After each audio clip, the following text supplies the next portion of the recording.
And then my last reaction was Wu Child, the upper white class. Because, look, you wouldn't have that is the show title right there. Oh my God. Wu Child, the upper white class. Because you wouldn't have these problems in the ghetto. Let me tell you.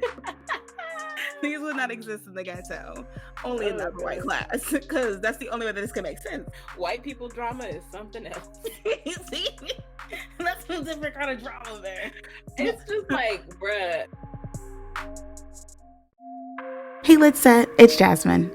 Hey, Lit Set, it's Nikea, and this is Black Girl Lit, the podcast. We're a podcast now, guys.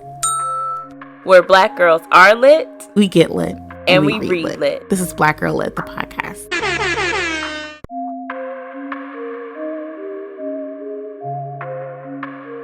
Hey, Lit Set, we're here with episode 6. We're going to be discussing The Au Pair by Emma Rous. I do want to give a disclaimer. Because Black Girl Lit, it just kind of organically started off as us reading books by people of color about people of color. Mm-hmm. And then I found this book. How you gonna spin this?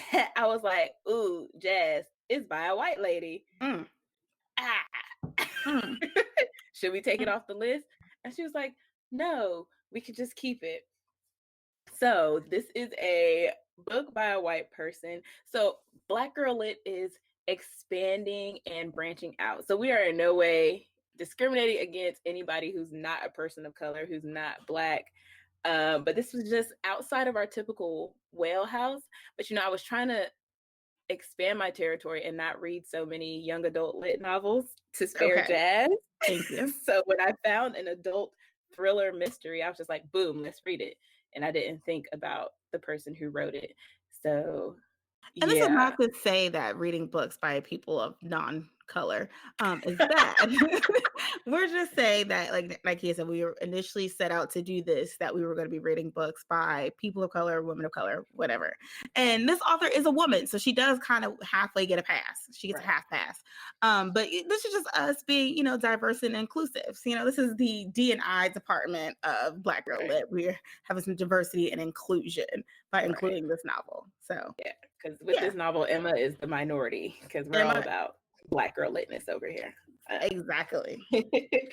All right, so that'll segue us into our About the Author segment. Emma Rous is a Cambridge University graduate who spent 18 years working as a veterinary surgeon. She is now writing full-time and lives with her husband and 3 school-age sons. And that is all I found out about her. And this is her first novel. Right. Dang. Emma, keep it on the hush hush. Right. That's just like Attica. Why don't y'all want to give us y'all a life story and give us the tea? Because we try to be nosy and know who is you. Writers are a lot of times reclusive and just to themselves. So I guess that's it. I don't know. But Au Pair is her first novel, like I said, and she is currently working on her second.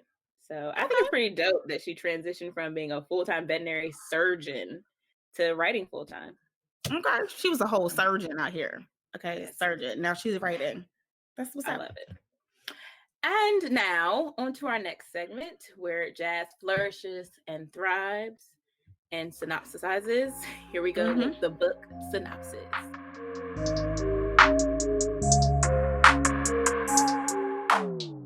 All right. Hey, yes, let's take a journey with me as I synopsisize The Au Pair by Emma Rous. So basically, The Au Pair is a story that is told from the perspective of Seraphine, who has just lost her father. And she also has 2 siblings. She has a twin brother named Danny and an older brother named Edwin. Their mother actually passed away on the day that Seraphine and her twin brother Danny were born. So she's never really known anything about like her mother and her life and her history. And then after, when she's like kind of cleaning up her father's affairs and estate, she kind of comes across a photograph of her mother from the day that they were born. And this kind of starts this whole kind of journey for Seraphine as she's trying to understand what happened on the day that I was born. What was my mother going through that she felt like, hey, you just had 2 babies. Why would you also kind of like, how did you die? So she's trying to kind of go on this journey and trying to figure out exactly what happened and getting more details and understanding. The story is also told from the perspective of Laura, who was the au pair during the time, and right before Seraphine and her brother were born. She was the au pair for Edwin. So it's getting the perspective from Seraphine in the present as well as Laura in the past, and just trying to, their stories are intertwined and interweaved as Seraphine goes on this journey of trying to figure out what the heck is going on in my family and in my life. And that is me trying to synopsize without giving y'all any spoilers because, hunty, the story, I okay? am so glad that I do not have to do the synopsis because Girl, because like just trying to not get like, even before we even start recording, I was telling Nikki, like when we get to the reactions, half of my reactions I can't say because they're spoilers. So I'm like, I don't even know what to talk about, but we gonna get through it. But yeah, that is yeah. the synopsis sizing of the au pair. All right, now we're going to go into our reactions that are going to be spoiler free. Spoiler free reactions. I promise. All right, you can go ahead, Jazz, unless you need to like edit your No, react. okay. So reactions I have, like I said in the synopsis, it's told from Seraphine and Laura's perspective, which I like that. I liked being able to kind of read how Seraphine was experiencing things in her present day, as well as getting the story from what happened from Laura's view. Um, Let me skim. I thought it was weird that Seraphine referred to her grandmother by her first name. Her grandma's name was Vera. Vera, and she just kept calling, well, Vera's coming over, Vera. And I'm like, I just call her grandma. I don't know why. I just thought that was I weird thought it to was kind of me. like, you know how, well, you don't have siblings, but sometimes I don't. sometimes when me and my brother talk about my mom, we use her first name. Mm. Like, well, like when we're talking amongst each other, be like, yeah, Trina is such and such and such. You know what? I've seen other siblings do that. I'm not a sibling, so I mean, I know, I'm sure you heard Dave and like EJ talk about his mom and yeah, their mom be like, hey, Val and whatever. yeah. Oh yeah, I have. I'm just saying. Yeah. For me, I don't know. I can't relate. Um, let's see. Reading my notes. Oh, that's a spoiler. Can't say that one. That's a spoiler. Can't say that one. Okay, here we go. I had Ruth. Ruth is the mom of Seraphine, Edwin, and Danny. She was wild annoying. Like Ruth was so annoying. She complains about how she had to give up her life to be a mom. But then whenever her husband Dominique would like offer up a chance for her to move back into the city, because they live out in the country, somewhere in Summer England. born. Somerborn. They live out in the country somewhere in England, something.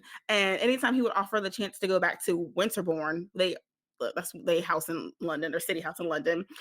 She would get mad and like, no, I don't want to go. I don't want to do that. I don't want to leave the country. And I'm like, girl, make up your mind. Are you mad that you can't work and you have to be stay at home, or do you want to go back to your life? Like, make up your mind. And then I was like, okay, after further review, is this bitch bipolar? Maybe she bipolar. So maybe I need to take all that back and all the hatred from out of my heart because maybe she just has an issue. And then my last reaction was Wu Child, the upper white class. Because look, you wouldn't Oh, have that is the show title right there. Oh my God. Wu Woo Child, Child, the upper white class. white class. Because you wouldn't Yes. have these problems in the ghetto. Let me tell you. These would not exist in the ghetto, only in the Oh upper white God. class, because that's the only way that this can make sense. It doesn't make But sense. this is a ghetto problem because if this would have been black characters, people would have Oh, been like, "Ooh, this is so ghetto." right. Mm-mm. Exactly. But it's ooh child, the upper white class is all I have to say. What were your Okay. reactions, Nakia? Well, I don't even want to say anything. Like, how do you follow that? Um, so let's see. I wrote that Laura is a tragic character and she is so like naive and dumb. So, Mm-hmm. Laura, child. And her defense, Um, like she was only 18, right? I think she was 18, 19, 18, 19. I thought she was like in her 20s. I thought she was 18. Ooh. She was drink. She drank. She was But then drinking. you can drink it was the Oh, 90s. I don't know. so we'll say Continue. between 18 and 22. Mm-hmm. um, Seraphine's brothers, Edwin and Danny, are idiots. They're Yes. stupid. Yes. Okay? They're just in denial the entire novel. They're Stupid. dumb. Oh my God, Just they're so dumb. dumb as a doorknob. Like all And this evidence in your they had face. me feeling like Seraphine was crazy Me when she too. wasn't. No. Okay, what else? I've put white people drama is something else. See? different kind of drama there. It's just like, bruh, like John said, Ruth is living at this living at Summerborn, and her husband lives in the city for a whole week. The whole Hmm. week.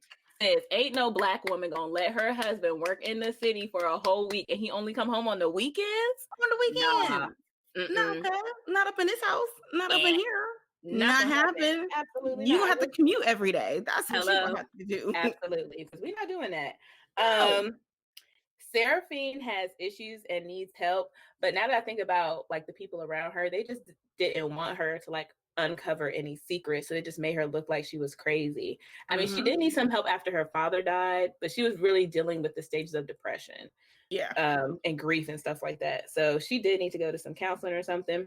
But after further review, it was because other people were trying to make her seem crazy. Yes. And lastly, I just put it's a good read. Like It it's one of was. those books like I didn't want to stop reading. It was so good that I got the audiobook and would listen to it in my car so I wouldn't have to stop reading on the way to work. It was Aw. good. Yes. That's so It was a cute good though. read. I couldn't put it down. Yeah, Okay. that's my new reading hack. If I don't want to stop reading, I'm going to listen to the audiobook and then go back to the actual book when I can That's a actually good read. hack though. That is a really good hack. Okay. All right. So our next segment is major scenes and topics. All right, Jazzy Mind, what's your major scenes and topics while I look Well, like a crackhead over here? I mean, we already discussed that, but I do agree with that statement. I concur. So my Just because major you over here all glowing and stuff, because you ain't been working stuff, okay? Shoot, now. I also got a facial on Sunday and See? See? says, honey got all up into my pores, got all the blackheads out of my pores, and was massaging. I was concerned though because she was using steam, and I was worried about my edges because my hair was straightened. But Black girl problem. that is a major black girl problem. But sis got all up into these parts. But that's the conversation for another day. Okay. So my topics that I only have two topics. I have mental health because clearly Ruth had some mental health or mental instabilities that no one was addressing. No one was saying anything about. They were just kind of like, "Oh, is she okay today?" Y'all go ask any other questions. And then the other topic that I had were family secrets and the pain that they can cause years later. And how even within Black families, any kind of family, there's always some crazy family secret that you don't find out until you're an adult, and you're like, And then huh? the secrets don't come out till somebody dies. Right. The person's already dead. Someone's dead, Mhm. and now everybody wants to talk about the secrets. And you're Right. like, well, dang, why didn't anyone tell me this years ago? And I could have processed it at that point and dealt with it. Now I'm a whole adult and I got to process and deal with this family secret and try to create a life moving forward. And all of the people who were responsible for this family secret are now dead, and I can't even Mhm. address it with that. And I'm gonna be like, uh, Yeah. okay. So those are my topics. My do you want to give my scenes now or do you want to come Yeah. back? Okay. Go So I ahead. only have one major scene and it was Okay. the big reveal at the end. I'm pretty Uh, sure there's some other scenes in there that kind of like led up to that, but again, I can't talk about them without giving away. I will say though, um the scene where Seraphine sees the burnt grass in her yard and then also the writing on her mirror. That's when I was like, oh, bitch. I know. No, That was creepy. I was like, ooh, somebody about to die. somebody gonna kill you, sis, because you digging too deep into this family secret. But I'm like, Right. who would do it? But yeah, those were my major scenes and topics. All right. So, like Jazz said, we can't give too many major scenes because we don't want to spoil the book for y'all because you got to read it. It's a mystery, so you don't want to give away too many clues. But to go along with Jazz major scenes, one of the major scenes I had was the threatening letter that Laura got. Mm-hmm. Um, that made me think like, okay, what is going on? That's when I was like, I couldn't figure it out because you know how when you read mysteries, like I said when we read the cutting season, that was a mystery as well. So you try to figure out the mystery before it actually gets solved in the book, and I couldn't. So Emma, you did a good job with that. I will say though, um, I kind of had it figured out at the beginning. I kind of had it. really, I I didn't couldn't. I didn't I didn't have the exact pieces, but I was close. I was solution adjacent or See, I knew that Laura had something. to do with She had it. to do something Yes. that Mm-hmm. would have caused that. But I was just like, how are there three, but then the family only had two? Right. So yeah, sorry, And y'all. We're then talking in code. And then also, I thought I had a question. I thought, "Ooh, did Laura commit something that I was Uh, like, ooh, maybe this is what the story is about?" Because the title is the au pair, so I know the ah, au pair has something to do with it. So I thought she was out mm, here doing stuff, but it wasn't that. But I was still thinking uh, that throughout the book while I was reading uh, it. yeah, But see, you better anywho, than me. Jazz continue. is like, Well, I watch a lot of Inspector crime Gadget. television. I watch a lot. Look, I'm basically a detective. Olivia Benson on SVU has trained me to be a proper detective. See, I'm So, a surgeon because Grey's Anatomy, so see, I there went you to Grey's go. Anatomy Academy. See, Grey's Anatomy Academy. So all the medical stuff, I got you. You know, your subdural uh, hematoma, okay. cardiovascular, just throw out some terms Subdural for you. hematoma. Okay. Throw it out here. Okay, sis. What other major scenes? So Jazz already mentioned the picture that was found. So another, well, I guess it's several major scenes. Laura's interactions with her mom's boyfriend, Beaky. Beaky Ooh, is total male trash. trash. Okay. He is so condescending. He's so demeaning. He's so belittling. And the fact that Laura's mother let this continue, like he basically like kicked her out the house. Whenever she would come back to visit, he would talk trash to her, make her feel bad about her job. And oh, I, I hated Beaky. I wanted him to die of a heart attack. In my mind, he was fat and sweaty and sloppy and I bald. get okay, definitely bald. He has to be bald. Even if he's not fat and stinky and sweaty, he's bald. He's skinny and bald. He's bald. Like he can't have hair. There's no way. Yeah. But I was pissed because her mama and the way she allowed him to talk to her and was like okay with it. We've just had a theme of trash mothers. Yeah. There's It's just been trash trash mamas. mothers. Yeah. And we've been Hmm. across the pond a lot. We have been across the pond a lot. Yeah. And then my major topics were um, male and female friendships, like platonic Ooh, friendships. are they really platonic or not? Right. Because Ruth had some, and so did Seraphine. Hmm. But it's like, can men and women really just be friends? Of course they can. I don't know. When I think about it, almost every guy that I was friends with, I either liked them at some point or we tried to have a relationship, not have a relationship, but try to like, Mhm. I don't Mhm. even know the word, but try to Mhm. make something happen. But Yeah. for Yeah. me, I just, mm-mm. No, I know I don't have any male friends. 1, why would I? 2, uh, any of the ones where I thought we were gonna be best friends, things happen, and then we weren't friends after that thing happened, so That thing, that thing, that mhm.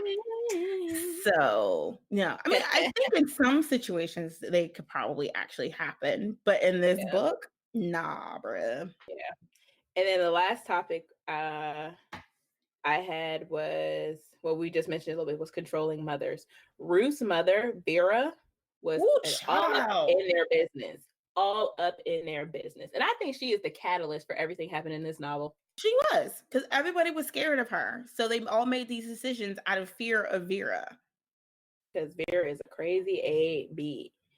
Right. Crazy, And then like crazy. even Seraphine in her relationship with Vera, like Seraphine, which this is not really a spoiler, like, but so Summerborn is also the last name of the family, but it's also the name of the country property that they own. And Vera is like the matriarch of the Summerborn family, and she's able to kind of give away property. So the Winterbourne is their city London based property, which she gave to Edwin when he became 25. So when Danny and Seraphine turned 25, they're like, oh, Grandma Vera is going to give either one of us, Summerborn. I'm really excited about it.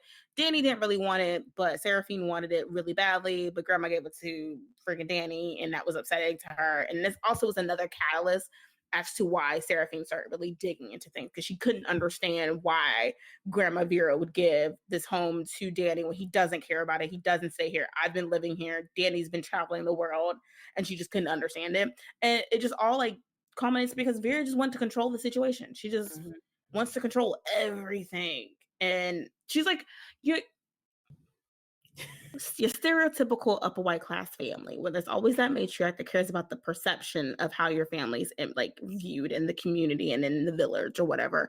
She's that lady. Like, oh my God, we can't have, this our child go to get a speeding ticket She's because I Kris said it. Jenner. She's Kris Jenner. She is Kris Jenner. Definitely.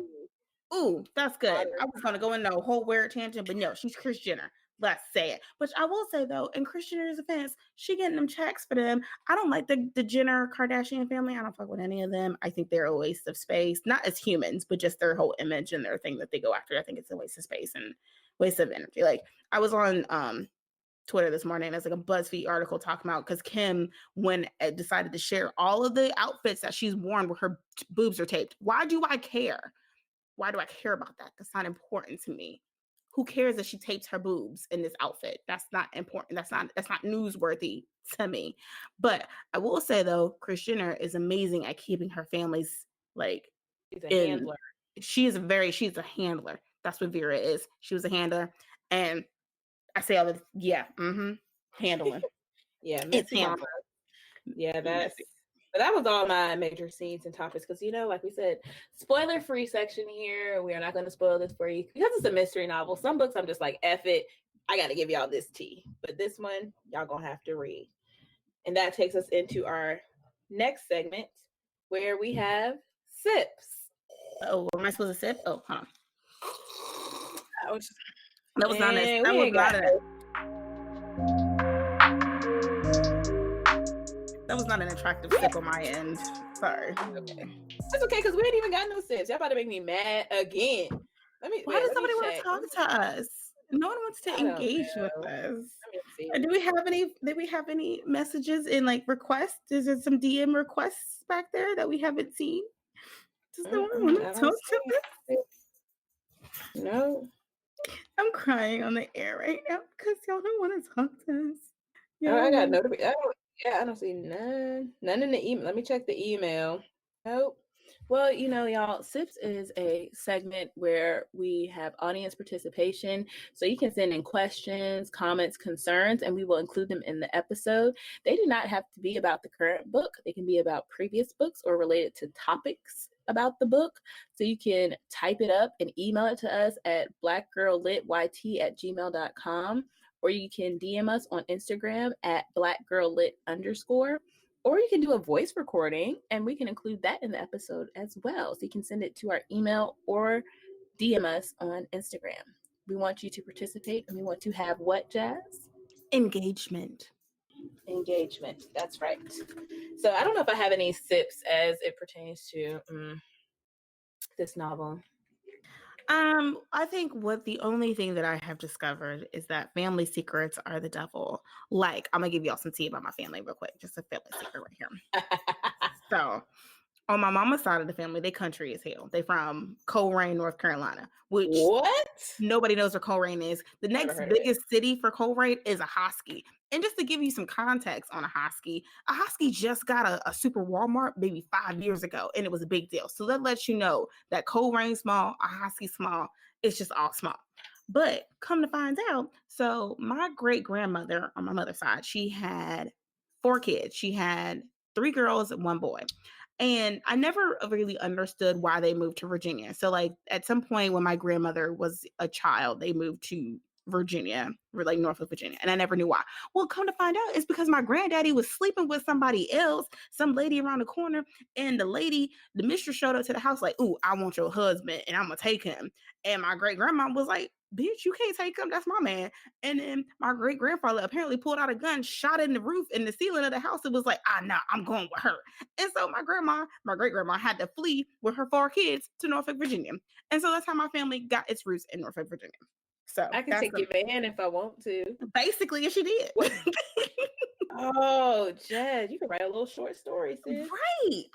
I should bank off all that. I should get some more Right. details and understand what happened. But yeah, Right. and now I didn't find any of this out. Clearly, my great grandmother, my great grandfather, and this mistress later, they're all deceased. And I didn't really find any of this out until like maybe a year ago. Wow. Like, I'm like, what kind of, because I never knew how they all ended up in like Virginia, like how they moved from North Carolina to Virginia. Like, I never knew the story and no one ever brought it up. We were just always in Virginia. It just, hey, the family's here. This is where we started our roots. I'm Right. like, Yeah. okay, cool. And then my grandma Um, and her 3 sisters and my uncle, when he was alive, they all live relatively close to each other. So I never thought anything of it. And so I was like, so my great granddaddy was out here he was a rolling stone. on. Right. Ain't you Mm-mm. crazy? Okay. Family secrets. Not my Wow. family secret's not as crazy as Seraphine's family secret, Girl, but that's the crazy. girl, like I said, It's Wu not Child. though? I mean, Girl. it's crazy, but still, but it's not as crazy as that whole thing they got going on. Them upper white class folk in they secret. Crazy. Wow. How well. Now we're going to segue. Well, I don't know. I don't know where to go with here from here. That I know. I don't know That what to do with my escalated hands. quickly. Ricky Bobby. Ricky All Bobby. right, y'all. Now we next segment we are going to rate the book. We have our rating system, and if you don't, I'm gonna give it to you right quick. We start with sober, which means Mm-hmm. swack. Then we have buzz, which means it's feeling it a little bit. Buzzy. Then we have tipsy. It's like, okay, I like this book. I I see you, might girl. recommend it. And then we have lit, which means that book is Black Girl Lit approved. We love it. You Pew, must pew, read it. pew. All of that. I need them sirens going off. Mm-hmm.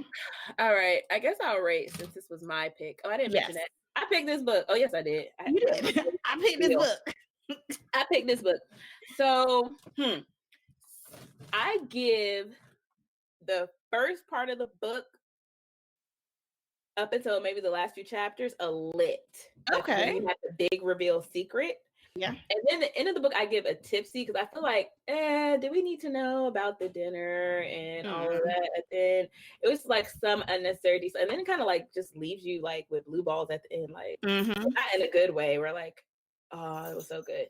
So I'm giving it like a tipsy lit tipsy just because of the ending. So if we had stars, it would be like a 3.5. So right in between there. But it was a Okay. good book. Like I wanted to keep reading it. And like I told you, I wanted to keep reading it so bad that I downloaded I got the audiobook from Libby. And when I couldn't read, I would be in my car listening to it. Okay. Okay, sis. Okay, so for me, I'm gonna give the book the same rating as you actually. It was definitely a strong lit until the last chapter, like real strong lit until the last chapter. And the last chapter was like I get what Emma was trying to do. Like she was trying to resolve this whole like when you give a reveal like that, you have to kind of clean up the mess and Mhm. end it somehow. So I get what she was trying to do, but the way that it happened, I don't know. It just didn't seem natural, I guess, based on what happened. I think based on the secret, I think I expected people to be angry more. Like this was like, oh, we have this massive blow up of the family, but I'm still tied up with a bow. And that's not something that you could kind of easily tie up with a bow. Um, so I think that's the part where I would give it the tipsy. But I do agree, it's a 3.5 drinks. Like if it's a 3.5 It stars, three should. and a half drinks. Was there an epilogue at the end? No, there was some I feel like acknowledgement. There was an epilogue. I think that's where the dinner scene is. oh well, if it wasn't an epilogue, maybe that part should have been an epilogue. Like, okay, cool. Like, I'll read it. You don't have to. It's not But yeah, it's not necessary, but no, I yeah, think that wasn't even epilogue. I think that was just the last I don't remember. I just finished the book last night, so I should know, but don't remember. yeah, I On to can't the next remember. book. Yeah. But yeah, no, I mean, I think it's a lit tipsy. It's a tipsy lit. It was a good read. I enjoyed it. Happy I Mm. read it. You know, Yeah, good book. So if you good can't book. tell, y'all, Black Girl Lit is going to be expanding our horizons and our literature choices. So don't be coming for us talking about this book is not by a Black person, it's not by a Black woman, it's not by a woman of color. We're branching out, okay? So I probably won't pick any books by white people, Anglo-Saxons, any colonizers. I probably won't pick any more. But Dang. this one we had already announced to the people. But yeah, I do like our, diversity and, Yeah. so I think white I have people have a been great all the time. So right. I think I have a non-Black girl lit type book in the next seasons of yeah, picking because we've already picked our books for next season because that's just how we roll. right. Um, I'm ready to pick season 4 now. girl, So that's because we try to read so much. Like there's so many books that we want to read, so we just keep yeah. like. Mm-hmm. So, but still, it's still not an Anglo. Yeah. Uh, Saxon. Anglo-Saxon colonizer. I wasn't Yep. going to call them a colonizer, but we all know. No offense to any colonizers out there, but No, all the offense. well, all All the the offense to offense. the colonizers. No offense to the Anglo-Saxons who are non-colonizing. Is I that don't want I it? don't want our sips to be hate mail. Okay. But yeah, All press is good press. you know what? If with Chris Jenner as your manager, shoes, she sure makes all press good press. Amen, Shoes. brother. Spend All that right. in a heartbeat. But that's all we have. Jazz's pick for the next episode is 32 Candles by Ernessa T. Carter, which is the prelude to the Awesome Girl's Guide to Dating Extraordinary Men, which we have already read. So you can Mm-hmm. check that out on YouTube. And Use. then my pick after that is Kindred by Octavia Butler. Okay. Mm, mm, mm, Mm, mm, mm, mm, mm. mm. So Read along with us, guys. we got some realistic fiction and some science fiction coming up for you all. Sci-fi. Excited.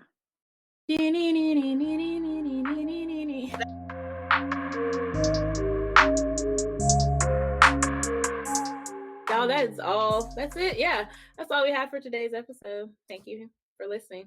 Thanks for listening, guys. I hope you enjoyed it. And make sure to engage with us and then send us some motherfucking sips. Okay? Shit. We get sick of your bullshit. Send us a goddamn sip. Damn it. Okay, thanks, guys. And as always, stay black Stay girl black lit. girl lit, guys. Stay black girl lit, please. And send me some damn sips.